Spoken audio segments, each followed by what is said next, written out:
to just switch off your volumes. Okay. Uh, Not only the people who are in the markets, that is traders and investors, they require financial capital, they also require emotional capital as well. The reason is that we, as investors and traders, are constantly seeking an edge to stay ahead of the crowd, and the emotional capital will determine the tenacity during phases when the trade is not going in our favor. So, putting a little bit of extra effort will make the huge difference. Now, the market setup. Firstly, the US non-farm payrolls handily beat the expectations, leading to another spike in treasury yields and a sharp increase in the probability of another Fed rate hike by end of the year. So the biggest concern for the market is presently the spurt in long-term bond yields in the US markets. The reason is the US long-term bond yields are the reference for cost of capital for almost every other market and bank in the world. All central banks are dependent on that.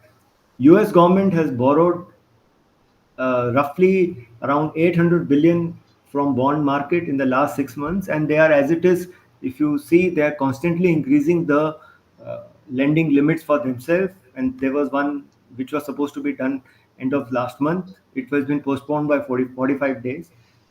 But in line with reducing their size of the Fed's balance sheet, they have also sold 584 billion worth of bonds. So one of the reasons why the bond yields are going up is simple supply and demand dynamic for it to take place, because they have to borrow to survive. So the number of, or the quantum of bonds they are wanting to borrow is higher, and their selling is less. So there is a demand and supply mismatch. Now, China has its own set of worries. The economy refuses to rise as its real estate sector continues to underperform. China's property market is in distress, reflected in defaulting developers, falling home prices. Purpose of real estate changed in China, and people believe that home prices will keep going up, and urban Chinese have around 78% of their wealth tied to residential property. And in 2019, Chinese homes and developers inventory hit roughly $52 trillion, twice the size of US housing market. And in case the Chinese real estate and these sectors don't pick up, then the whole metals and other construction, cement, everything else slows down. The And rate China is hikes in India had no impact on long-term government bond yields. The signal the OMO announcement sent is that the RBI wants to keep the liquidity tight.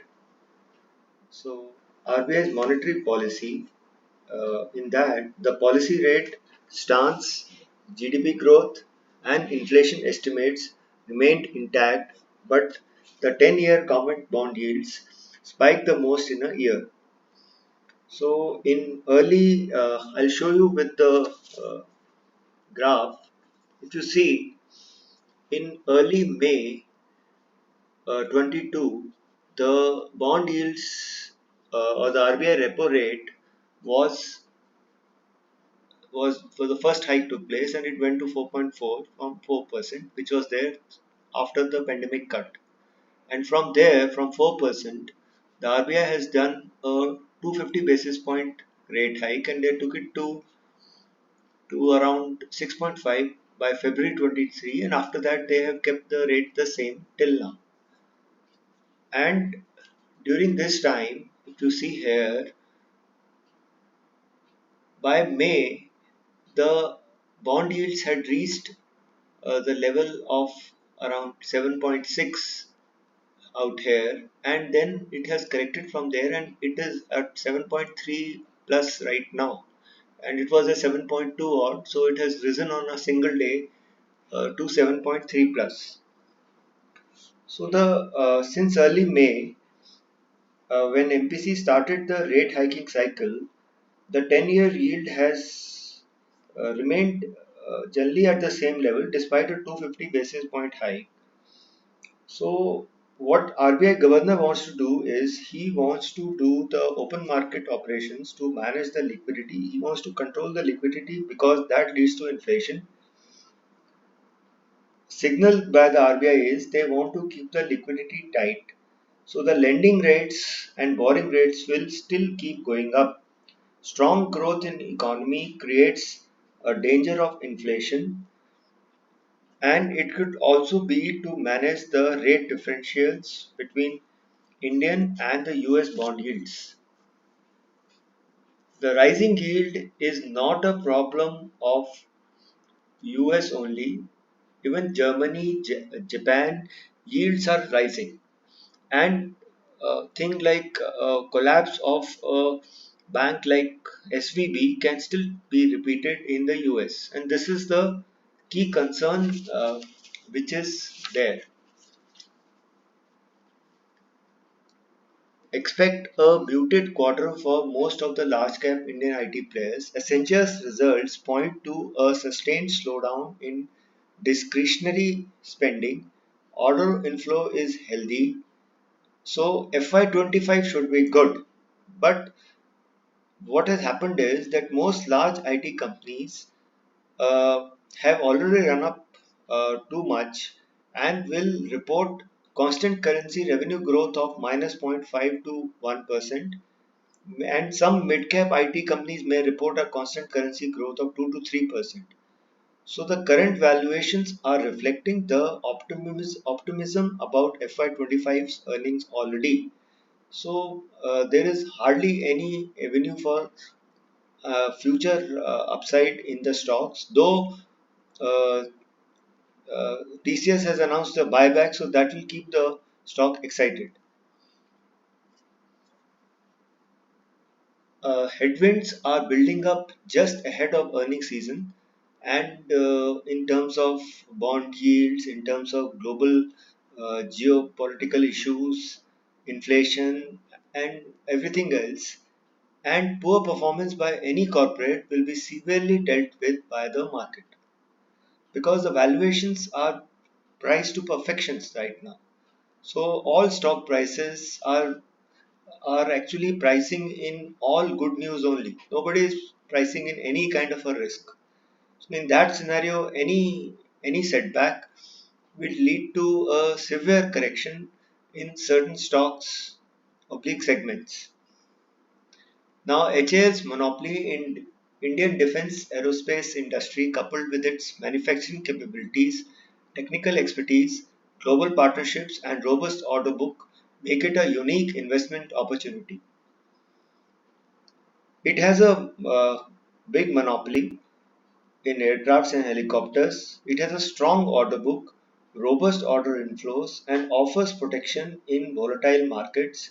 Hence, uh, even if the market takes a correction, this one will still outperform the market. FY25 EPS is expected to be around 80 to 84, and it can easily trade at a PE of 20 to 25. So it should be at a valuation of 1800 to 2200. So it will not likely to correct much. JSW Infrastructure has sustainable long-term business advantage. This was just had a IPO, and post IPO, the company now is in a much better position to grow due to cash in books. It is expecting to acquire assets and bid for government terminals. Post IPO, it should be debt free, and it has plans to construct a port at Jatadhar in Odisha to support JSW Steel's upcoming steel facility in the region. Post listing, it is at 13 to 14 times EV EBITDA, and its listed pair is at 14 to 16 times. Blue Star successfully raised rupees 1000 crore through a QIP in the last week of September at 770 rupees per share. They will use it to do capacity expansion, reduce debt, and invest in digitization. FY25 EPS of 16 to 17.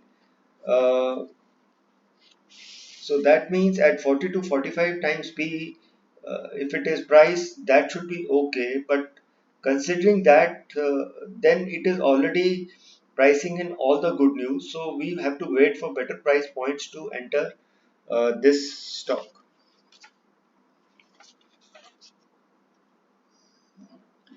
I had covered the India's 10-year bond yields. So if you see, the 10-year yield is now trading clearly above the all 20 and 50-day uh, moving averages, and it had a kind of a breakout on 6th of October. So it's likely to be inching forward, though this has not yet impacted the market, but it may impact the markets in future. Let's talk about US dollar index daily chart. It had a straight rise uh, from July onwards. From it made a bottom of around 99.5, and it has had a rise. It went to around 107 odd levels. From there it has corrected, but it is still above the 20 EMA of 104.634. So we'll have to see. Most probably it will go and take support at 20 EMA, and then we'll have to see where it goes from there. The present indications are that the dollar is going to remain strong, and in case the dollar is going to remain strong, then the metals and other commodities should correct.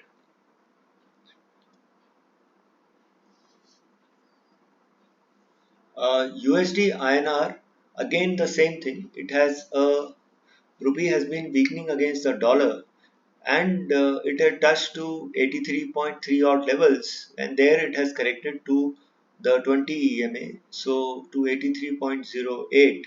So let's see where it goes from here.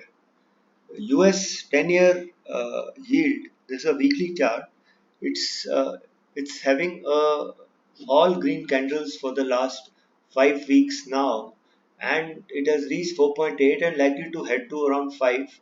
And there we'll see from there, and it's trading above all its moving averages. And this is the one which is keeping the uh, markets all over the world in a state of uh, problem. Brent crude, it had a major dip on 4th, uh, where it corrected by nearly 10%, because a lot of people were long on crude, and they had closed their positions on that day. But considering the present geopolitical situation, it can go anywhere. But why it has corrected is also because there is likelihood of weak demand from here. Gold has also corrected because of strong dollar. It had reached to roughly around 1800 levels, where even last time it had taken support. But the major support is at around 1620, 1600 levels. So that is where, in case the dollar remains strengthened, it may still correct to those levels. Uh, Dow Jones weekly chart, if you see, uh, it had broken the rising trend line, and now it is at, or it had broken below the 100 EMA, and then it crossed that on Friday based on basically short covering, but it remains weak, and 33,000 would be an important support level and to be watched for Dow. Coming to Nifty. This is Nifty weekly chart. If you see, uh, it has been since March or April, it has been constantly trading above the 20 EMA, and it had dipped this week to somewhere around 20 EMA levels, but it quickly bounced back from there. So till the time it is above the 20 EMA, it will remain strong. So it's in a uptrend, and right till now there is no change in the uptrend. This is the daily chart of Nifty 50. If you see here, it had broken the 50 EMA on 4th, and where it made a hammer pattern, but that was a reversal signal, and then after that it closed somewhere just below the 50 EMA, and then on 6th it went right up to 20 EMA. So from here it will be interesting to watch, because if you see the chart, whenever it has crossed the 20 EMA, it has had a kind of a breakout and has gone to the next higher level. At those circumstances, once here in July, then it went up to that 20,000 level, and then again in September, once it crossed this level, it went right up to 20,200 odd levels. So, in case it breaks out from here, the first level to watch will be around 19,800, and after that, 1 or 2% it can always go any day. This is Nifty Index Futures daily chart. If you see, uh, it has uh, it has had a resistance around the middle of this trend line, and it has corrected from there. It faces resistance there, but it has taken support on the 50 EMA, and in my view, the this level of 19,000 would be a decent support for all those who have an investment position. Is unlikely to go below that on a bad day, on any, even on a very bad day also. So this is the level to be kept as a stop loss for all people who are long for the market. This is the data of Nifty option chain. If you see, uh, Nifty is presently at 19,653, and the maximum call writing is at 19,700 level, and maximum put writing is at 19,600 level. So 19,550 to 19,750 should be the range for next week, though the maximum open interest uh, for call writers is at 20,000 levels. So, and it's a gradually increasing open interest for the call writers beyond 19,800. So, at all levels, there would be resistance here, but the put writing is more heavier. So, which indicates that people are expecting the markets to go up from here. If we see the put call ratio, uh, the total number of put OI is 15 lakh 65,000, and total number of call OI is at 15 lakh 96,000. So it's roughly same. So the put call ratio is around 1, which doesn't indicates any major upside or downside. It can go any direction wherever the open interest or increases. This is the Reliance chart of daily chart. Here, if you see, Reliance has broken its 200 EMA, which was at 23,336, and now it is trading below that. So it has to, for strength, it has to trade above the 200 day moving averages and 100 EMA, and till there it is here, then it will remain weak, and this is basically because of the concern on windfall taxes due to higher crude prices. But this is not the bottom for Reliance. If you see, the bottom Reliance made was in was made in March, was around 2000, so it can still fall from here. So this has to be really seen from here. This is a Nifty Bank weekly chart.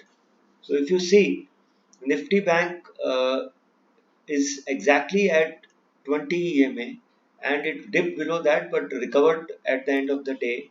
So this 44,300 is a critical level for Nifty Bank. And we'll have to see. It has had three continuous red candles for last 3 weeks. So now the uptrend is broken, and now it is trending lower. So we'll have to see now on the weekly basis where it closes. On a daily chart, the Nifty Bank is now below the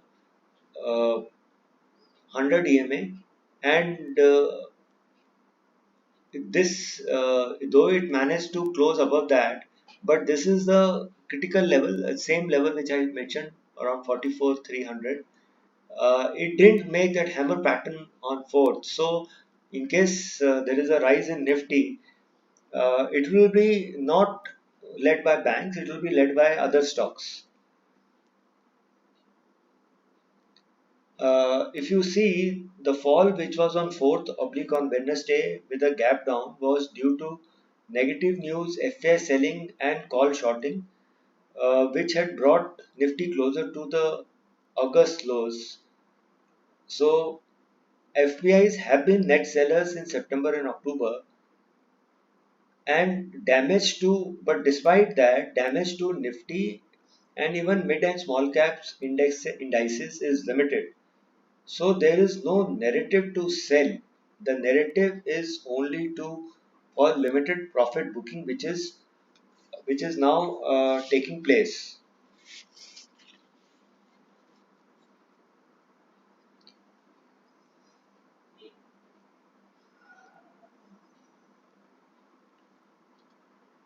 This is HDFC Bank. It made a low below 1500 on 4th, that is Wednesday, but it quickly bounced back. So now it has to trade above the 50 EMA, sorry, the 20 EMA, which was at 1557, which is the near term resistance. So once it trades above that, then only it will have some strength, otherwise it will remain weak. But if you see, it has taken support around 1530 levels, which was the March low also. So it is at that support. So in case it can sustain this level, and then there would be some kind of a base formation. Otherwise, it can turn weak from here.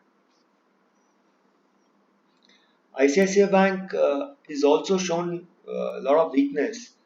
Now it is below its 50 and 100-day moving averages, and it went very close to the 200-day moving average on uh, 4th, where it bounced back from there. So this is the level to be seen 1923, but uh, that once it has taken support, so in case it makes a double bottom from here, then that would be a good opportunity. But this 1960 would be a resistance for uh, ICICI Bank.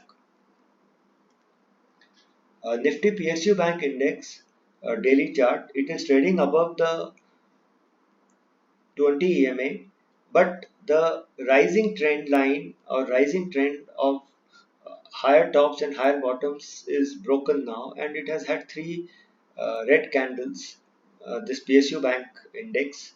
So it has remained weak and is also weak because of the rising bond yields in Indian 10-year government bond yields, and because most of these banks will suffer M2M losses because of rise in yields, so it will impact their profits. Similarly, with the public sector enterprise index daily chart, it remains above the 20 EMA, but it is now knocking at the support of 20 EMA, and the rising trend or the momentum is broken. So now it is mostly sideways to negative, and if it breaks 20 EMA, then it will come close to the 50 EMA level. So this is to be seen for the PSE index. IT index took a support at the upper trend line, which it has made, and it bounced back from there on Wednesday, and then it has had two green days. Only thing is that this is a critical support, and all good news is price. So it has to be seen because now it is a critical support of 50 EMA, and if the results are good, then it can go up from there. But if the results are bad, then it will correct from here. The BSE momentum index again, though it still is going up from the March lows, but if you see again now it has started making green red candles. So on the weekly chart, so the trend or the uptrend is broken, and it is likely to correct most probably to the 20 EMA, and then they will see from there. And this will get impacted once people start booking profits. The Midcap index, as I had brought out, the rising trend is broken, and it had a red candle or a last week, despite Nifty was still having had a green candle. So this is now showing weakness, though it is not given a correction signal, though because it is trading clearly above the 20 EMA, but uh, there is a likelihood of profit booking here. Small cap index, similarly, it is again going sideways, though it is still above the 20 EMA, so it is still in a bull market, but one has to be careful. It had a vertical rise from March lows, and now it is stagnating here.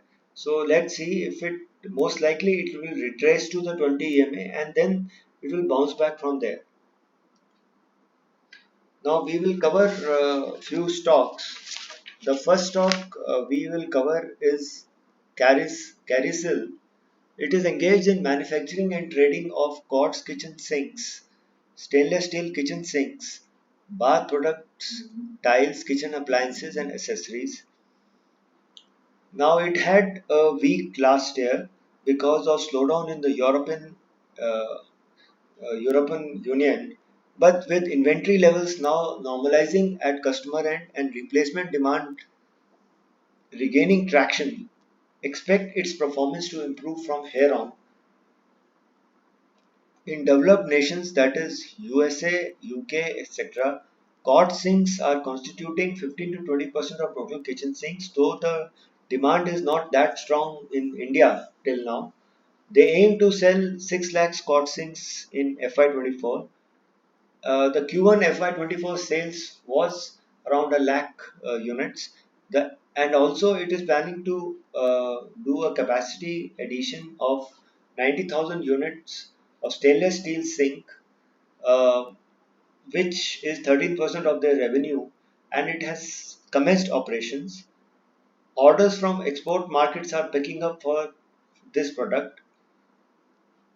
Appliance segment constitutes 11% of the revenue, which will improve post ongoing capacity expansion, hence expect higher growth from this segment from FY25 onwards.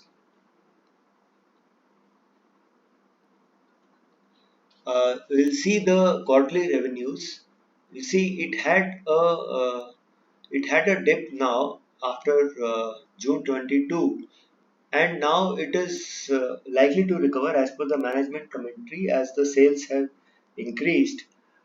The margins had also dipped because of operational leverage and higher cost of raw material, and the EPS had also gone down.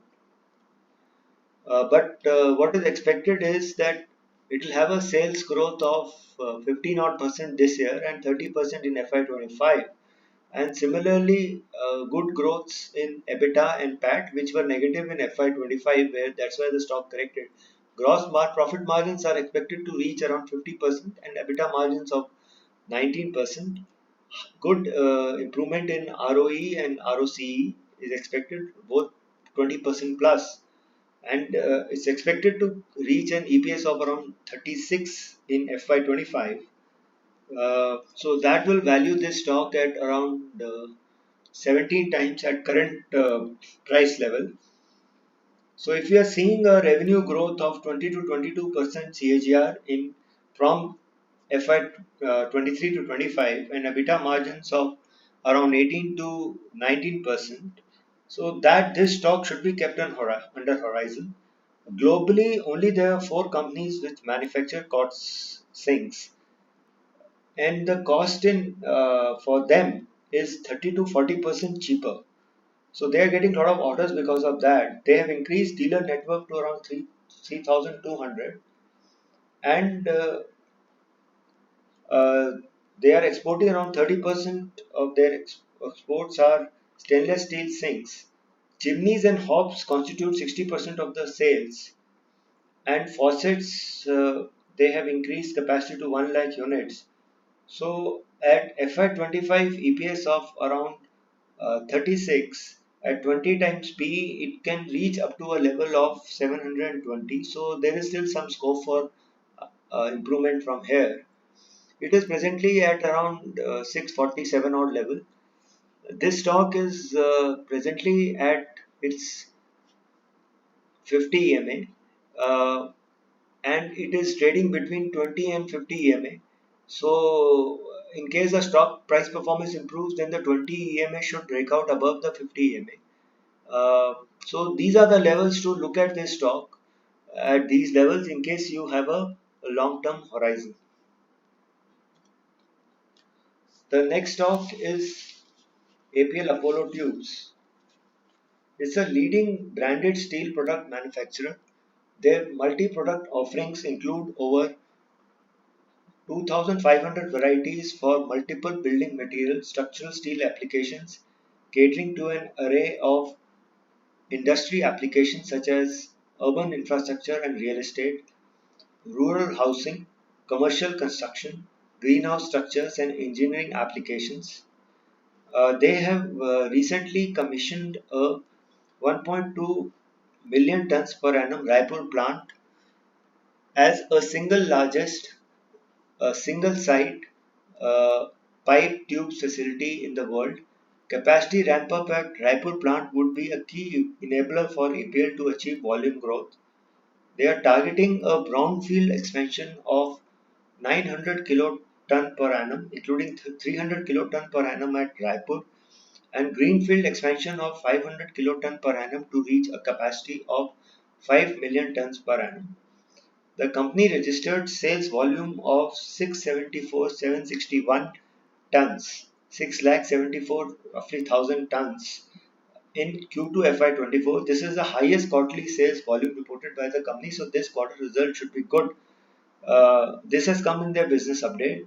The contribution from value-added segment was stable at around 55%, so that will improve their margins, and the sales mix would eventually move towards 70% for value-added products. So the profits and margins should improve from here. So if you see, all the growth drivers are in place, and EBITDA per ton will improve as the capacity utilization improves at Raipur plant. So there would be a big expansion for them due to their better growth prospects.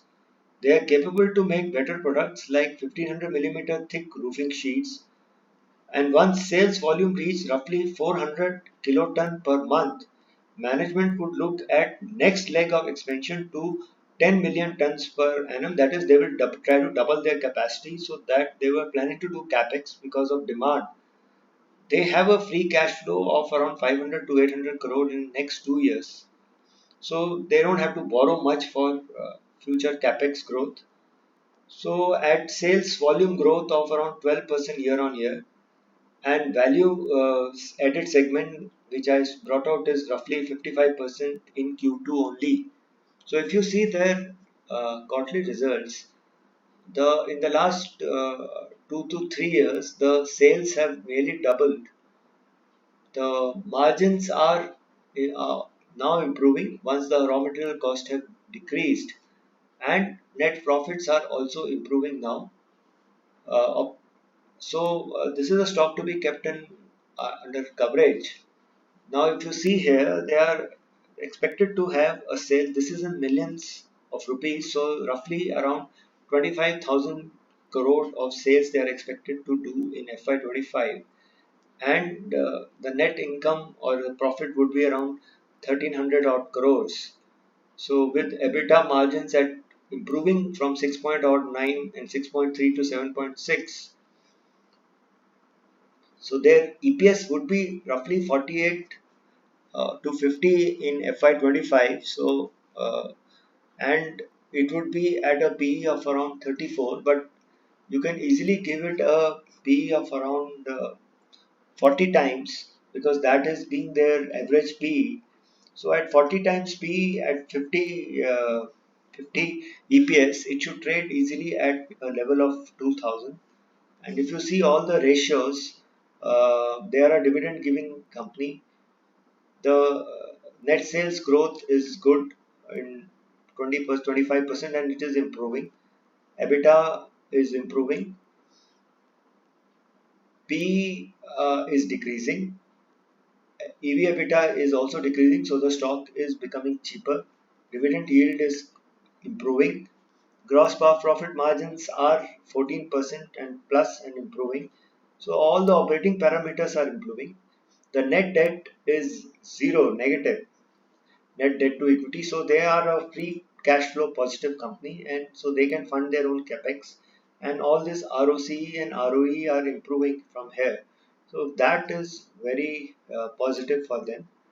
So if you see the chart of this stock, it went up to around 1800 odd, and then it corrected. It went up with good volumes. So on certain days, and there the stock performance improved. So now it is at roughly around 20 EMA, and in case you are looking for a little bit long term with this growth prospects of this stock can be looked at around 50 EMA of 1580 to 1600 rupees. The last stock I'll cover today is KSB. It manufactures a range of standard industrial end suction and high pressure multi-stage pumps, submersible motor pumps, and monoblock pumps and other value added parts for the agriculture, wastewater treatment, energy, nuclear and conventional power, and oil and gas sectors, as well as other industries. Revenue, EBITDA, and PAT is expected to grow at 18, 22% and 22% CAGR over current year 23 to 25, led by strong execution. Domestic business is doing better with better demand of standard pumps in industrial segment and engineered specially made pumps for projects. Company received a NPCIL, Nuclear Power Corporation of India Limited, order for 8 reactor coolant pumps worth 501 crores last year for Kaiga 5 and 6 reactors. So each pump was roughly more than 50 crores. Standard pumps contribute 45 to 48% of total turnover, while engineered pumps contribute 25% of the turnover. Valves contribution is 18 to 20%, while spare and services segment is 10% of the total sales. Company sees strong opportunity of industrial pumps from Vande Bharat trains and locomotives. It's an Indian subsidiary of KSB Germany. So their Sinner plant this quarter crossed around 600 crores sales, and Coimbatore plant crossed 300 crores sales. Uh, Firefighting, solar, defense, railways, life sciences application will provide greater business opportunities. Margins will improve due to lower RM cost and positive operating leverage. See their quarterly results. The revenues again here have doubled now in the last 2 to 3 years. Operating margins are improving now, so they are reaching around 14 odd percent. Net profit has improved, and EPS has also grown. So in the they follow a calendar year system of accounting. So for the calendar year 23, it is expected to have a revenue of around 2150 crores and 2540 crores for the next calendar year, and similarly an EPS of around 80 and 66 for this calendar year, and 80 for calendar year 24, that is next calendar year. The EBITDA margins are also supposed the margin growth is around 19%.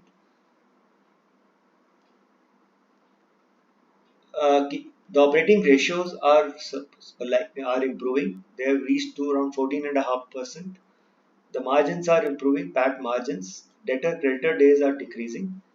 The ROE, ROCE, ROIC are all up and now reaching 20% and above. The valuations have corrected now, and it's looking attractive now at uh, calendar year 24 E expected PE of around 24. With this kind of growth, it is looking pretty attractive. EV EBITDA is decreasing, so which is positive. Debt is it's got zero debt, so it is free cash flow positive, and it has money for free cash flows and for capex and working capital and all is not a problem. So if you see the charts, uh, it went to 3200 odd, uh, and then it corrected. And if you see, it has big volume days. Firstly, it had in March, it went up, and then in August again there was a big movement around 10% out in a day, and similarly now in September again. So after that, the stock corrects a bit, comes to closer to the moving averages, and then again suddenly has a dip. So look to buy this stock around 20 EMA or 50 EMA levels, say roughly around if it comes to level of around 2900 or so, and with the if the results are good, then it will again shoot up from here. So this is a stock which is definitely required to be there in the portfolio. So I have finished. We'll take the questions from here.